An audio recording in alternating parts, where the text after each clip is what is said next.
She grinned as our daughter backed her affair. Called it freedom. Called it honesty. I sat there watching my family celebrate my betrayal. Didn't shout. Didn't break anything. Just promised them consequences. 3 months later, her elite attorney burst into the room screaming, "Do you realize what he's done?" My name is Preston Doyle. I'm 53 years old, and I've spent the last 25 years building what I thought was a family. I was wrong. What I actually built was a stage where people I loved could perform their betrayal. That Thursday, Jennifer insisted on hosting what she called a family dinner.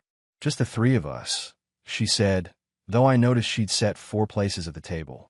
When I asked about the extra setting, she smiled that new smile of hers, the one that never reached her eyes, and said a friend might stop by. The friend was Derek Collins, my so-called buddy from the country club, the guy I played golf with for 3 years. He walked in like he owned the place, kissed Jennifer on the cheek, and the lipstick transfer on his collar told me everything I needed to know. Same shade I'd seen on our bathroom counter 2 weeks earlier. Same shade I'd scrubbed off with bleach, trying to pretend I hadn't noticed. Madison arrived 20 minutes late, breezing in with her phone already in her hand. 23 years old, and still acting like the world owed her something. She hugged her mother, waved at Derek like they were old pals, and barely glanced my way. We sat down to eat. Jennifer poured wine for everyone, including Madison, who wasn't even legally old enough to drink.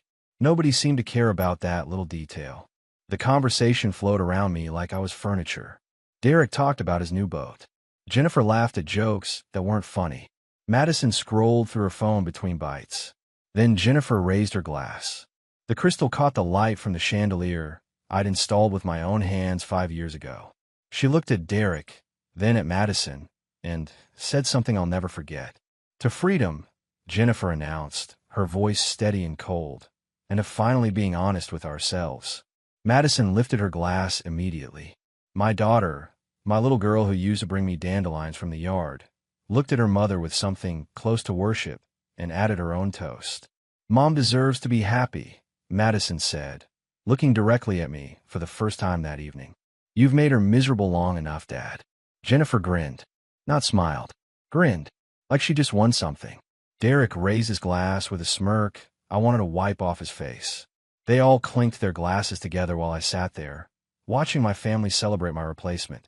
I picked up my scotch, drained it in one swallow, and set the glass down carefully. When I spoke, my voice came out calmer than I'd ever heard it. "You'll all get exactly what you deserve," I said. "I promise you that." Nobody understood what I meant. They were too busy enjoying their little party. But I knew. I'd known for months. And I'd been preparing for this moment longer than they'd been planning their betrayal. I stood up, grabbed my jacket from the back of the chair, and walked out of that dining room for the last time. Behind me, I heard Jennifer laugh and say something to Derek. I didn't catch the words, and I didn't care to. The family portraits still hung on the wall as I passed them. 25 years of lies, framed and hanging in the hallway. I didn't take them down. I just kept walking. I didn't sleep that night. Couldn't. Instead, I sat in the guest house I'd renovated last year, the one Jennifer had mocked as my midlife crisis project, and went through every document I've been quietly preparing for the past 8 months. See, I'm not an impulsive man. Never have been. When I first noticed the lipstick on the sink, the perfume I'd never bought her, the way she started dressing up for client meetings that never seemed to close any deals, I didn't confront her. I watched. I documented. And I called Ted Langford. Theodore Langford had been handling my grandfather's estate for 17 years. The man was 68 years old, sharp as a razor, and had forgotten more about trust law than most attorneys would ever learn. When I explained my situation to him over lunch 6 months ago, he didn't offer sympathy. He offered strategy. "Preston," Ted had said, stirring his coffee with deliberate precision, "if you're right about this, we need to move quickly. But we move quietly. No drama. No announcements. Just paperwork." That's exactly what we did. Every asset my grandfather left me, every property, every investment account, they all got restructured. Limited liability companies, irrevocable trusts, foundation transfers, all completely legal, all completely beyond Jennifer's reach. She never noticed because she'd never cared to notice. When I asked her to sign documents during our quarterly tax reviews, she'd wave me off and sign wherever I pointed. "Just handle the boring stuff, Preston," she'd said more than once. That's your department. Well, she was right about that. At 6:45 in the morning, I showered, put on my best suit, and drove to Ted's office downtown. He was already there, sitting behind his mahogany desk with a pot of coffee brewing and the divorce papers laid out in neat stacks. Ready? Ted asked, looking at me over his reading glasses. Been ready for months, I replied. We filed at 8:06. Court opened at 8, but there was already a line. I wanted to be early. Wanted this done before Jennifer even realized I was serious. The clerk stamped the documents, handed me my copies, and, just like that, 25 years of marriage became a legal proceeding. Ted walked me back to my car. She's going to come at you hard, Preston. Her, and whatever lawyer she hires. They'll try to paint you as controlling, vindictive, hiding assets. Let them try, I said. Everything's documented. Everything's legal. Everything's time-stamped from before she ever started stepping out. That's what I like to hear, Ted said with a slight smile. Now go live your life. Let me handle the paperwork war. I drove back to the guest house and waited. Jennifer didn't call until 2:17 in the afternoon. I watched my phone buzz with her name on the screen. Didn't answer. She called 4 more times in the next 20 minutes. Then came a text. Where are you? Did you run off to sulk again? This is childish, Preston. I replied with one sentence and a tracking number. Divorce papers being delivered to your attorney by 4 p.m. today. My phone exploded with calls after that. I turned it off, poured myself a drink, and sat on the porch watching the sun move across the sky. For the first time in months, I felt like I could breathe. Jennifer's attorney made contact 3 days after she was served. His name was Lawrence Pierce, some hotshot divorce lawyer who wore $1,000 suits and drove a Mercedes he probably leased to impress clients.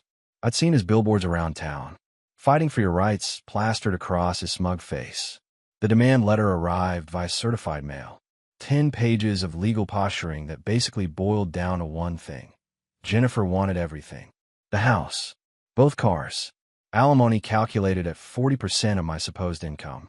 Full control of what Pierce called marital investment assets, which included my pension and the rental properties downtown.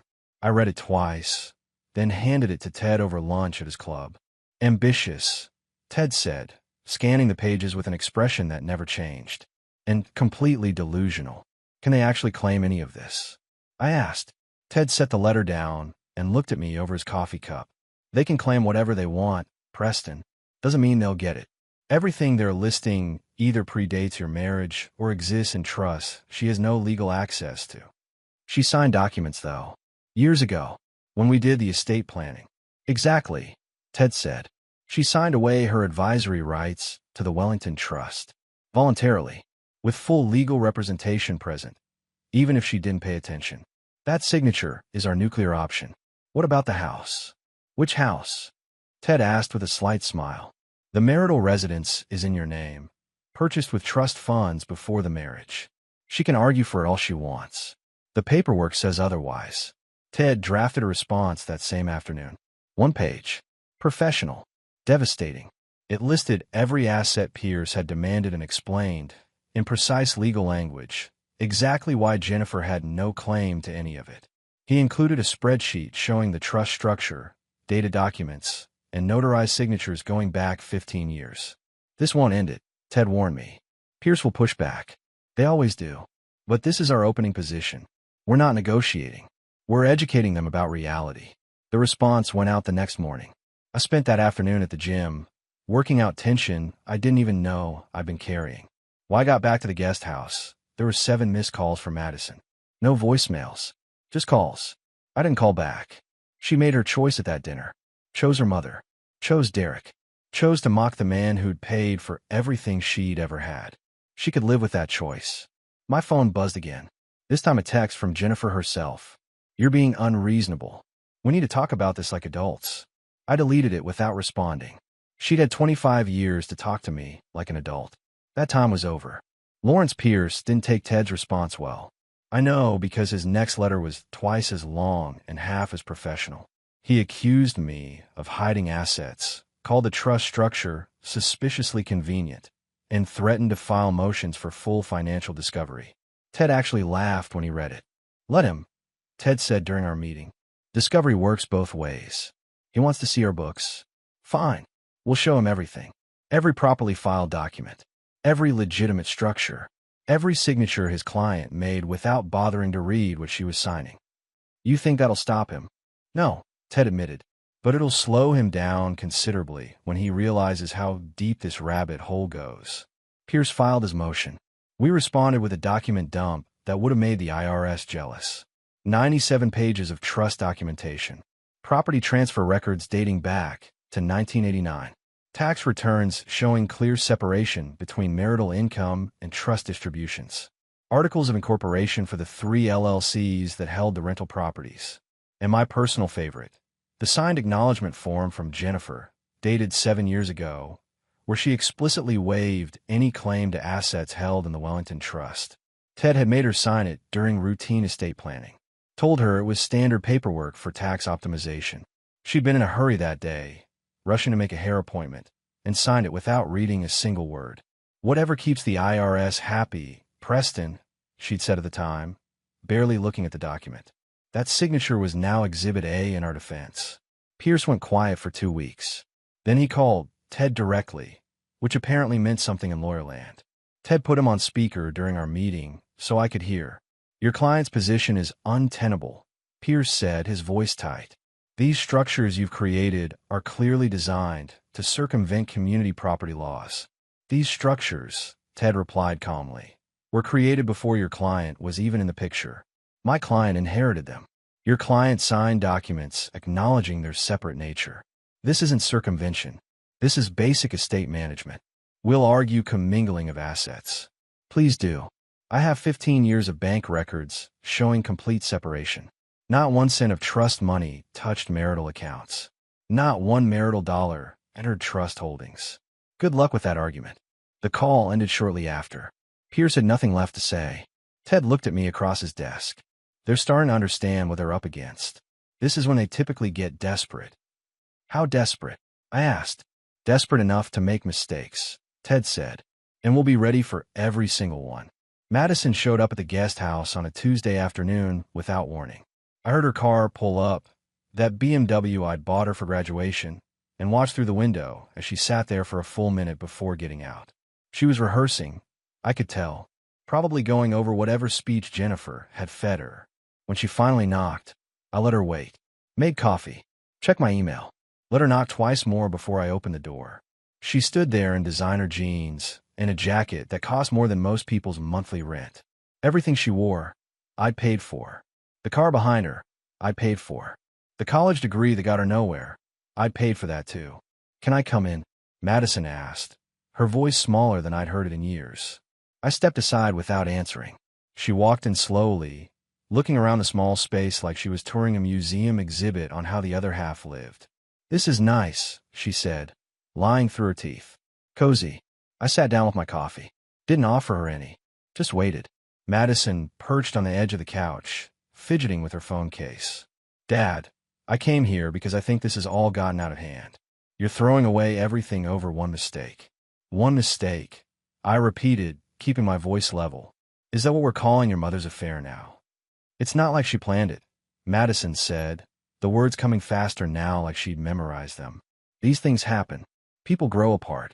You should be grateful she stayed as long as she did. I set my coffee down carefully. Grateful? Yes, Madison said, gaining confidence she shouldn't have had. Dad, honestly, you've always been kind of closed off. Distant. Mom gave you everything she had. She tried. You just never appreciated it. I leaned forward, hands folded, and looked at my daughter. Really looked at her. Saw Jennifer's words coming out of her mouth. Saw the entitlement I'd enabled by never saying no.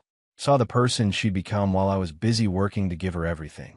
Madison, I said quietly, I changed my will last week. She laughed. Actually laughed. Okay, Dad. Sure. I'm serious. You were in it. Substantial trust provisions. Education funds for your future children. Property inheritance. All of it. I paused. Not anymore. The smile died on her face. What are you talking about? You told me I should be grateful your mother cheated on me. You toasted their affair like it was something to celebrate. And now you're here, repeating her excuses, trying to make me the villain. I stood up. You chose a side, Madison. I respect that. But you don't get to choose your mother and still expect my money. You're kidding, she whispered. You wouldn't actually do that over this. I already did. Ted Langford filed the revision 4 days ago. There's a conduct clause now, written by me, filed by him, completely legal and irrevocable without my explicit consent, which you won't get. Madison stood up fast enough that the couch shifted. Mom said you were just trying to scare us. Tell your mother, I said, walking to the door and opening it, that the trust revision was already filed. Tell her that only Ted Langford has authorization to reverse it. Tell her about the conduct clause that removes anyone who publicly works against the estate's integrity. That word, old guy. Madison's voice rose. The one from Christmas dinner 2 years ago that you kept talking about while I was on my phone. Executive trustee of the Wellington estate, I confirmed. The one you ignored while scrolling Instagram. That's who controls everything now. You're cutting me out completely? Madison's voice shook. I'm still your daughter. You are, I said. But you chose your side. You defended her affair. You mocked me at my own table. Those were your choices. These are mine. She didn't slam the door when she left. That would have required conviction. She closed it softly, like she thought I might still call her back. I didn't, because that wasn't a warning. It was a verdict. The call from Dorothy Richardson came 2 days after Madison's visit. Jennifer's mother, 72 years old, cancer survivor, and the only member of Jennifer's family who'd ever treated me with genuine respect. Preston, Dorothy said when I answered, I need to see you. Not at your place. Somewhere neutral. Please. We met at a diner halfway between her assisted living facility and my guest house. Dorothy was waiting in a booth when I arrived, coffee already ordered, looking older than I remembered but sharper in the eyes. Thank you for coming, she said as I slid into the seat across from her. Of course, Doc. You've never asked me for anything.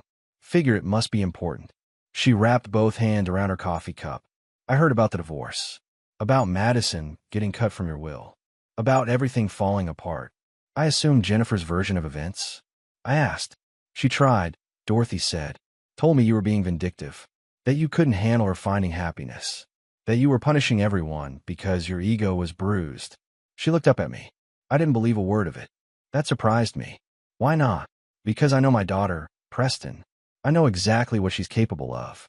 And I know what you've done for this family for 25 years. Dorothy reached across the table and put her hand on mine. I also know about the medical bills. I went still. The cancer treatments, Dorothy continued. The experimental therapy that insurance wouldn't cover. The specialist consultations in Boston. The home care nurses. Her voice broke slightly. Jennifer told me Medicare was covering it. She said I qualified for some special program. There was no program, was there? Dorothy's eyes filled, but no tears fell. It was you. All of it. Every appointment. Every treatment. Every bill that saved my life. That was your money. I didn't answer. Didn't need to. How much? Dorothy asked. Doesn't matter. Preston. How much? I exhaled slowly. $140,000 over 3 years.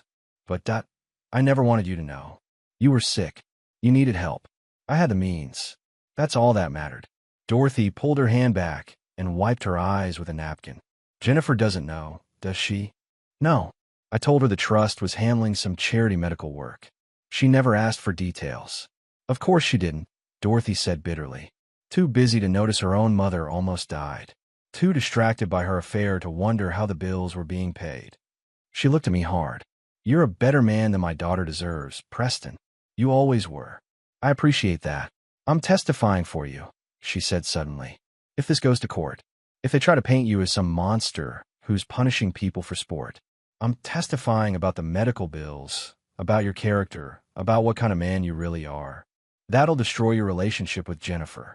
Dorothy smiled sadly. That relationship died when she chose Derek over her marriage. When she let Madison disrespect you. When she forgot that family means something. She stood up slowly, gathering her purse. You saved my life, Preston. The least I can do is tell the truth about yours. She left cash on the table for both our coffees and walked out with more dignity than her daughter had ever shown. I sat there for another 20 minutes, staring at cold coffee, realizing that sometimes the people you marry and to see you clearer than the ones you married. Lawrence Pierce burst into Jennifer's temporary office at her sister Sarah's house on a Thursday morning. I know because Sarah called Ted immediately afterward, and Ted called me. Jennifer had been working from Sarah's place since I'd changed the locks on the main house. Another thing Pierce hadn't realized I could do legally since the property was trust-owned and she'd never been on the deed. According to Sarah, who was apparently having serious second thoughts about supporting her sister's affair, Pierce didn't knock. Didn't wait to be announced.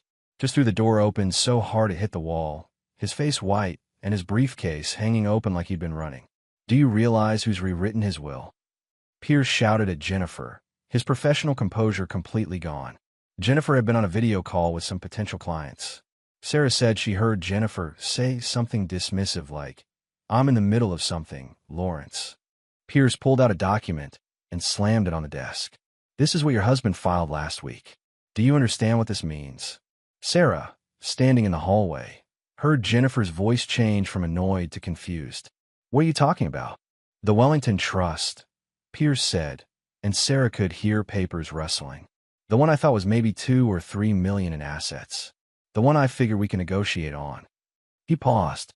"It's not 2 or 3 million, Jennifer. How much is it? Try 15 million in liquid assets. Another 20 in property holdings. Renewable energy investments worth at least 8 million. And a foundation structure that controls another 12 million in grant allocations." Pierce's voice rose. "That's $55 million, Jennifer. 55 million that you have zero legal claim to because you signed away your rights 7 years ago." The video call apparently ended abruptly.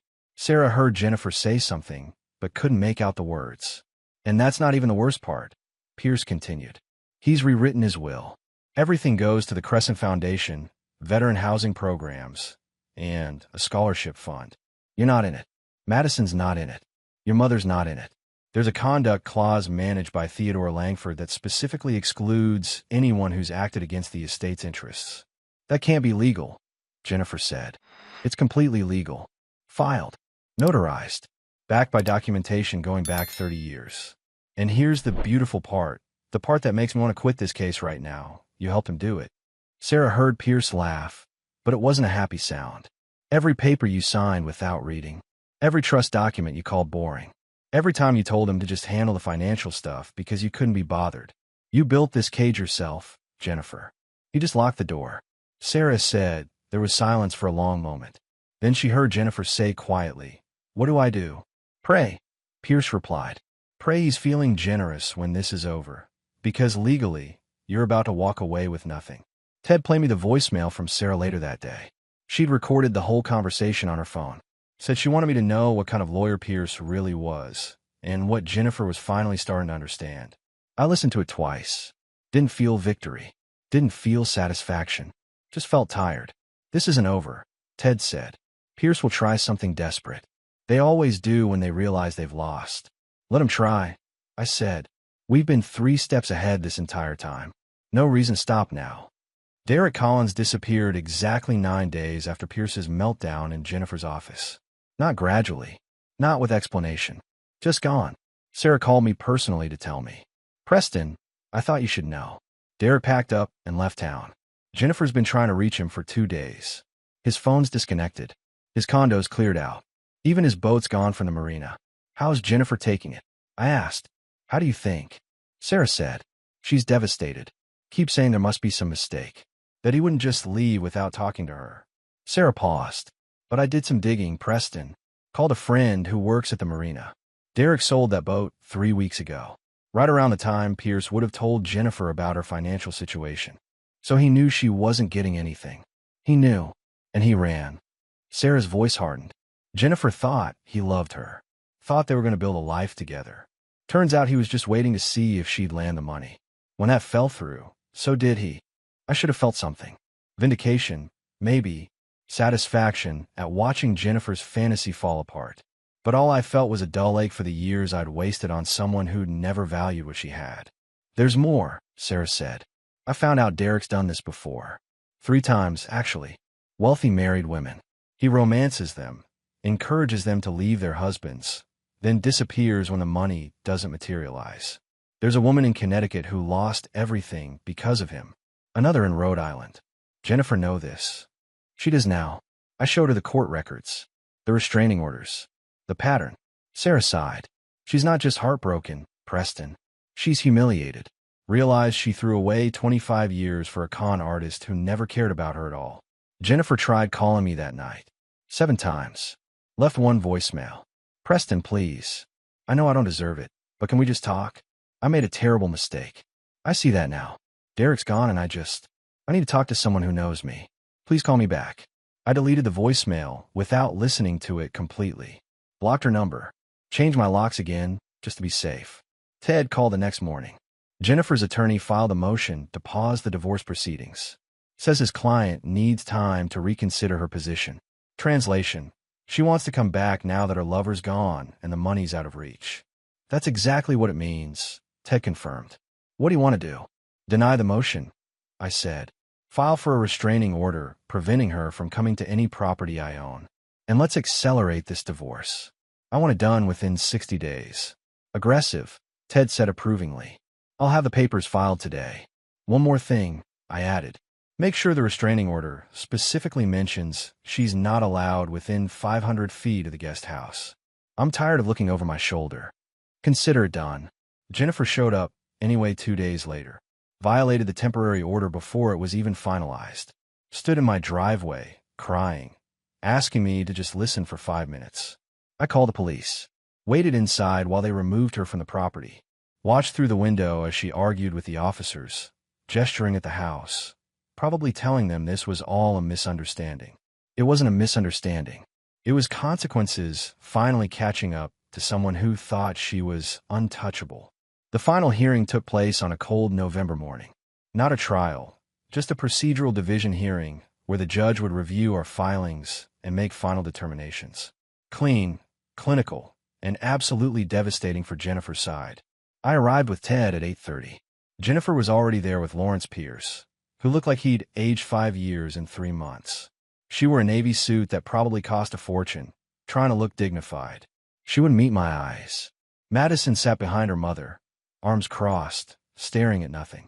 No Derek to support Jennifer. No friends in the gallery. Just her daughter, and a lawyer who knew he'd already lost.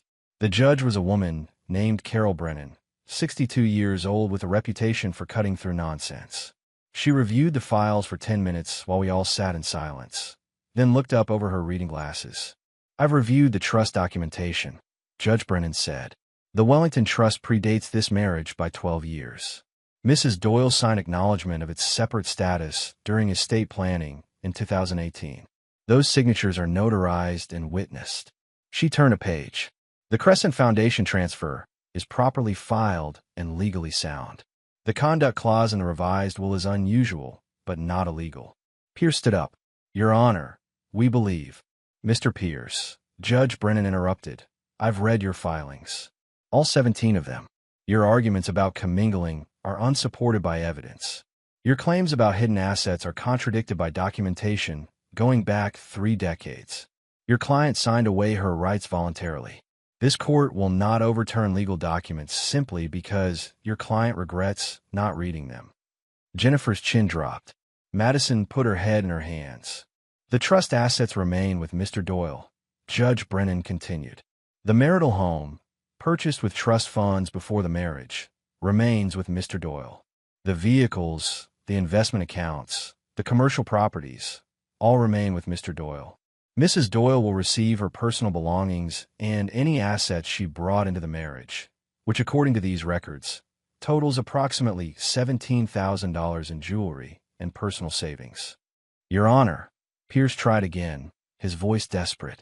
25 years of marriage. 25 years of marriage during which her client enjoyed a lifestyle funded entirely by assets she has no legal claim to, Judge Brennan said sharply. This court sympathizes with difficult situations, Mr. Pierce, but sympathy does not override legal documentation. The division stands as filed. She signed the order. The clerk stamped it. Just like that, it was over. Pierce gathered his papers without looking at Jennifer. Madison finally glanced at me, and I saw something in her eyes I hadn't seen in years. Regret. Real, genuine regret. I stood up. Ted put a hand on my shoulder briefly, then walked out ahead of me. I followed without looking back at Jennifer or Madison. Didn't need to.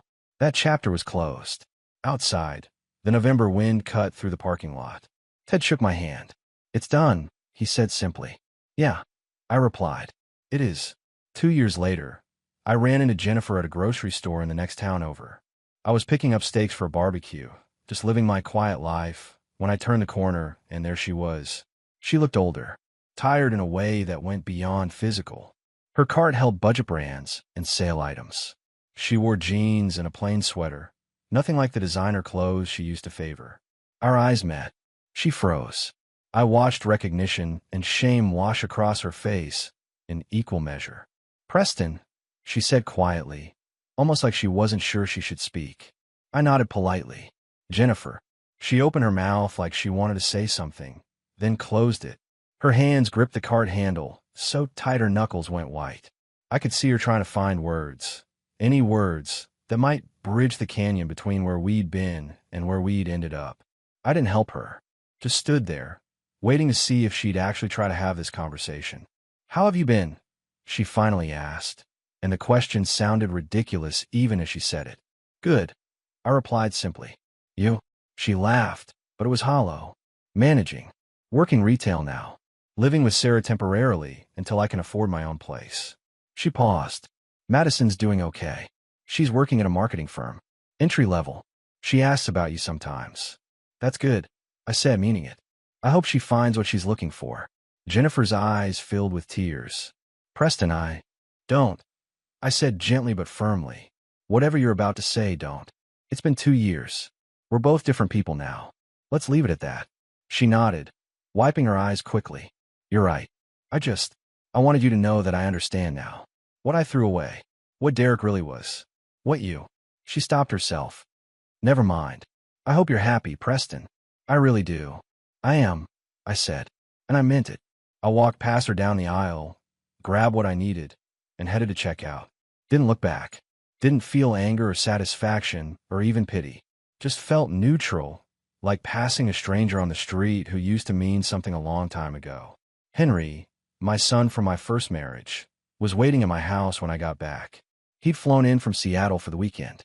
32 years old, a pediatric surgeon, and the best thing I'd ever had a hand in creating. Dad, he said, helping me unload groceries. You know the Foundation Scholarship Program just funded its 50th student. 50 already, I said, genuinely surprised. 50 kids who wouldn't have had a chance otherwise, Henry said. All because you decided to put your money where it could actually matter. He paused. Mom would have been proud. Your grandfather, too. I thought about the Wellington Trust, about all those years of building something that would outlast me. About Jennifer and Madison, who'd wanted to tear it down for temporary comfort. About Dorothy, who'd stood by me when her own daughter wouldn't. Yeah, I said, firing up the grill. I think you're right. We spent the evening cooking steaks, drinking beer, and talking about everything except the past. Because the past was done. The future was what mattered now. And for the first time in years, that future looked pretty good.